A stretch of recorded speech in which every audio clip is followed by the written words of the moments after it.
అంతర్జాతీయ చట్టాలను ఉల్లంఘించి ఇరాన్ మీద ఇజ్రాయెల్, అమెరికాలు దాడి చేస్తున్నాయి. అనవసరమైనటువంటి దాడి. ఇరాన్ సార్వభౌమాధికారంపై దాడిగా అభివర్ణిస్తున్నది ఇప్పుడు రష్యా.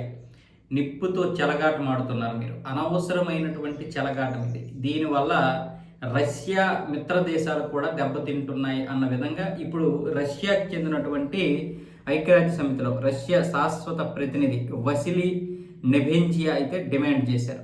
యుఎన్ భద్రతా మండలి సమావేశంలో ఆయన అయితే ఈ వ్యాఖ్యలు చేయడం జరిగింది. ఇదంతా కూడా అంతర్జాతీయ చట్టాలను ఉల్లంఘించి ప్రపంచాన్ని భయభ్రాంతులకు గురి చేయడానికి అమెరికా ఆడుతున్నటువంటి ఒక ఆట, నిప్పుతో చెలగాటం, అంతకు మించి మరొకటి లేదు. ఏం సాధించింది?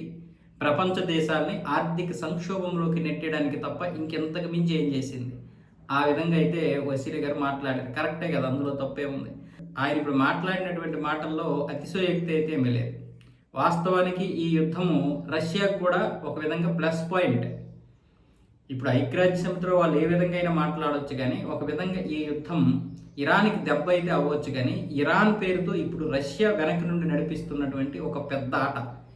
ఈరోజు అమెరికా, ఇజ్రాయెల్ ఎందుకు అంత దెబ్బతింటున్నాయి? ముఖ్యంగా అమెరికా F-35, F-15, అలాగే A-10, వీటితో పాటు నౌకలు, సైనికులు, స్థావరాలు, అలాగే ఎర్లీ వార్నింగ్ లాంటి రాడార్ వ్యవస్థలు ఎందుకు దెబ్బతింటున్నాయి?